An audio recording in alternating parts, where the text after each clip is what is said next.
వాడి యొక్క యోగక్షేమాలు మనం వాడికి మంచి బాట సుపథ అంటే పంథ మార్గాన్ని ఎక్కడైనా ముళ్ళ మార్గాన్ని వెళ్ళబోతాడేమో అని పూల మార్గాన్ని నడిపించినట్టుగా దేవేంద్రాది దేవతలందరూ కూడా అకార ఉకార మకారములు అనేటువంటి ఓంకారం ప్రణం. ఆ ఓంకారం నుంచి గాయత్రి మహాపన్నమైంది. గాయత్రి స్త్రీ స్వరూపంగా ఇచ్చి మళ్ళీ పురుష రూపంలో నుంచి సూర్యభగవానుడి కింద ఇచ్చి ఆ సూర్యభగవానుడు మనకి ఏం ఇస్తాడయ్యా అంటే వ్యాధులు ఇస్తాడు ముందు.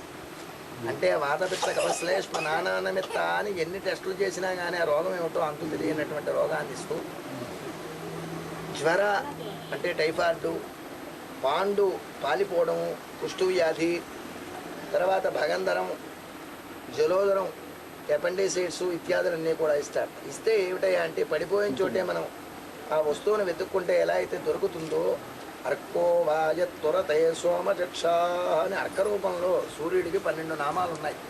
12 లగ్నాలు, 12 రాసులు, 27 నక్షత్రాలు. అభిజిత్ నక్షత్రం ఏమో వచ్చి 28వ నక్షత్రం. వీటిలన్నింటికీ కూడా సర్వరోగరిమాలని ఏమిటయ్యా అంటే పెద్దలు గురుపుంగవులు వాళ్ళు దారేష్ణ అంటే భార్య అక్కరలే, అనేష్ణ అంటే డబ్బుతో పనిలేదు, ముత్రేష్ణ అంటే పిల్లలతో పనిలేదు. అయినా కానీ ఇక్కడ ఏమిటయ్యా అంటే కుమ్మర పురుగు ఎప్పుడూ రుచులో ఉంటూ, కలువ ఎప్పుడు ఆ బురదలో ఉంటూ, బురద అంటుకోకుండా పద్మపుత్ర మీమాంబస అని గీతాచార్యులు వారు చెప్పినట్టుగా సంసారానికి అంటనట్టుగా ఉంటూ మన అందరినీ కూడా ఏమిటయ్యా అంటే ఒక నాలో ఎక్కించి ఆ నామకి 100 తెడ్లు 100 చిల్లులు ఉంటూ ఉంటాయి. 100 చిల్లుల్ని కూడా చిల్లుల నిండా నీరు వచ్చేస్తుంటే నామ మురిగిపోతుంది. అలాంటి సంసారం అనేటువంటి నామ నుంచి బయటపడేయాలి అంటే ఎవరయ్యా అంటే గురు బ్రహ్మ, గురు విష్ణు, గురుదేవో మహేశ్వర, గురు సాక్షాత్ పరబ్రహ్మ తస్మై శ్రీ గురవే నమః అని గురువుకు నమస్కారం చేసి, సాక్షాత్తు బ్రహ్మదేవుడు ఎక్కడుంటాడో, విష్ణువు ఎక్కడుంటాడో, ఈశ్వరుడు ఎక్కడుంటాడో నాకు తెలియదయ్యా. అంచేత అజ్ఞాన తిమిరాంధస్య, అజ్ఞానం అనేటువంటి చీకటే గుడ్డితనంలోంచి జ్ఞానంలోకి నన్ను కలగజేసేటువంటి వాడు. జ్ఞాన వైరాగ్య మోక్ష సంపత్తి ఇవ్వాలి అంటే నీలో ఉందయ్యా మహానుభవ అని అక్కడ ఆ పాదాన్ని పట్టుకుని చరణం పవిత్రం వితతం పురాణం ఏన భూతస్తరతి దుష్కృతాని ఏన పవిత్రేణ శుద్ధేన భూతా అతి పాప్మానమరాధింపరేమా అని చెప్పి బ్రహ్మేంద్రాది దేవతలందరూ కూడా మహావిష్ణువుకి పాదాలు కడిగారట. ఆ మహావిష్ణువు ఎవరికి పాదాలు కడిగాడయ్యా అంటే ఎవడైతే వేదాంగములు చదువుకుని నిత్యకర్మానుష్ఠానములు చేసి యజ్ఞయాగాది కర్మలు చేసి గురు పొంగవుడు ఎవడైతే అయ్యాడో ఆ అజ్ఞానం అనేటువంటి తిమిరాన్ని నుంచి తులుచుకుని అజ్ఞానంలో ఉంటూ ఉన్నంత కాలం నిద్ర వస్తూ ఉంటుంది మనకి. ఆ నిద్ర అనేటువంటిది రాత్రి అనేటువంటిది మృత్యువు సంభవిస్తూ ఉంటుంది మనకి. అంచేత ఆ మృత్యువు నుంచి దారిద్ర్యం నుంచి తొలగొట్టాలి అంటే ఏ మందు లేదు. ఎలాగయ్యా మందు ఎక్కడ దొరుకుతుంది అంటే ప్రప్రథమంగా వైద్యుడు ఎవరయ్యా అంటే వైద్యో నారాయణో హరి అనేటువంటి గురువు. ఆ గురువు ఏమిటయ్యా అంటే పౌర్ణమాసి ఎందు చాలా విశేషంగా ఉంటారు కనుక వ్యాస పౌర్ణమి, గురు పౌర్ణమి అనేటువంటి పేరు. అందులో మహంతమైనటువంటి గ్రహణ పర్వం ఇవాళ. అలాంటి గురు పౌర్ణమి రోజుని మనం స్వామివారిని గురువుల్ని దర్శించుకునేటువంటి మహద్భాగ్యం మనకి పట్టింది. ఆ గురువుగారు మనకి చేసేటువంటిది ఏమిటయ్యా అంటే ఏదైతే స్వాధ్యాయంలో చెప్పబడింది ఉందో ఏకేచాస్మత్శ్రేయాగోసో బ్రాహ్మణ, అందరి యొక్క యోగక్షేమము, అందరికీ సుఖము, శాంతి, అరిష్టములు ఏదైతే ఉన్నాయో దారిద్ర్యము దుఃఖములు తొలగి మృత్యువు నుంచి కూడా తొలగి మనకి సర్వశ్రేయస్సులో కలగాలి అని ఆ కరము చేతను, కరము అంటే చెయ్య, హస్తం, హస్తస్పర్శ చేస్తారు. హస్తస్పర్శ చేసినంత మాత్రాన్న మనకి వారి తపశ్శక్తి మన మీదకి ఇచ్చి హస్తమస్తక సంయోగం అంటే నెత్తిమించి ఇలా నూరుతారు. ఇవాళ కూడా మనం పశువులు ఏవైనా ఉన్నాయి అంటే ఆవులు కానీ మేకలు కానీ కుక్కలు కానీ వాటిని ఇలా నూరిమేటపడగల్లా ఆనందం కలుగుతుంది. అలాగే ఈ బిడ్డకి ఆనందం కలిగి గురువుకి శిష్యుడికి ఎలాంటి దగ్గర సంబంధం అంటే దేవాన్ భావయత తే దేవా భావయంతున పరస్పరం మమాప్నోతి శ్రేయ పరమవాప్సతానని వాళ్ళ యొక్క శ్రేయస్సు కోరాలి అనేటువంటిది, వాళ్ళ యొక్క దీవెనలు మనం పొందేటువంటి దానికి ఆవుకి దూడకి ఉండేటువంటి అవినాభావ సంబంధమే గురు శిష్యుల యొక్క సంబంధం. ఆ గురు శిష్యులకి ఏమిటయ్యా అంటే మాయ లేకుండా విద్యలన్నీ ఇస్తాట పరమ గురువు ఇచ్చేటువంటిది. అంచేత ఆ గురువు గారి యొక్క పాదములు కడిగి ఆ గురువుల యొక్క పాద తీర్థం ఏదైతే ఉందో మనం ఆ జలం పుచ్చుకోవడం అనేటువంటిది గంగాయమునయోర్ మధ్యే సంతి అని గంగాయమున సరస్వతులే ఆ గురువు యొక్క బొటన వేల్లో ఉంటుంది. అందుకోసమే మనకి మహమ్మద్ ప్రవర్త వారి యొక్క స్థానం ఏమిటయ్యా అంటే చినత్తి సాన చినత్తి ఇది చినత్తేతు హోవాచ అని చెప్పి మనకి ఉపనయనం చేయడం ఎలా అయితే ఉందో ఉపసమీపే తేనం ఉపనయనం అని చెప్పి ఆకు నిండా అన్నీ వడ్డించిన దాకా ఉండి మనకి తినాలనే అభిలేష ఉంటుంది. అలాగే శుద్ధి చేయడం అనేటువంటిది దానికి తృణంలో అష్టము అని చెప్పి ఒక గడ్డిపోచల్ని పీకి పక్కన వేయడం.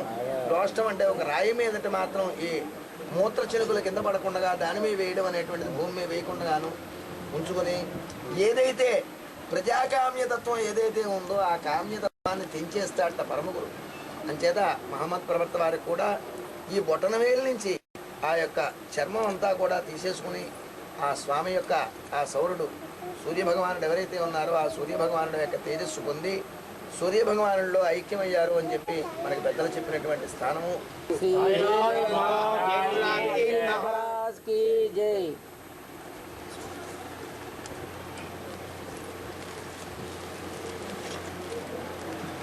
కూడా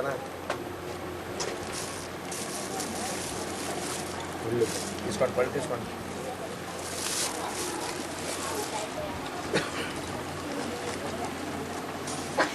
కేకే లేదు నాగే ఇచ్చామని.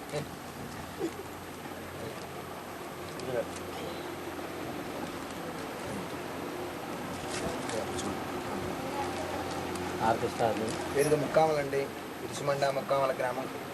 తండ్రి గారి నుంచి కూడా వేదాలు యజ్ఞాలు మన ఇంట్లో వేదపారాయణ చేశారు. ఈయనకి 72వ ఏడు, తండ్రి గారు 96వ సంవత్సరం. అందరూ కూడా వేదాలే. అలాంటి వారు వచ్చారు. వస్తే మాకు స్వామి దర్శనం చేస్తాము.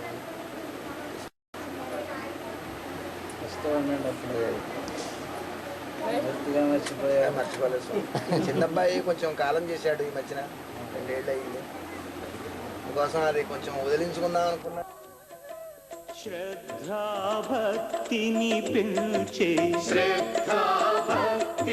పెంచే సద్గురు పదమేరా.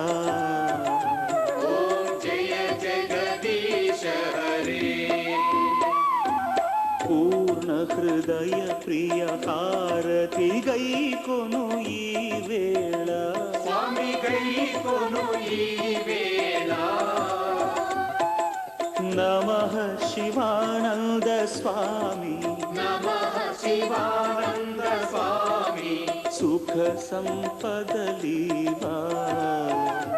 ఓం జయ జగదీశ హరే. ఓం జయ జగదీశ హరే. స్వామి జయ జగదీశ హరే. భక్త జనుల సంకటముల, దాసజనుల సంకటముల క్షణమున తీర్చెదవే.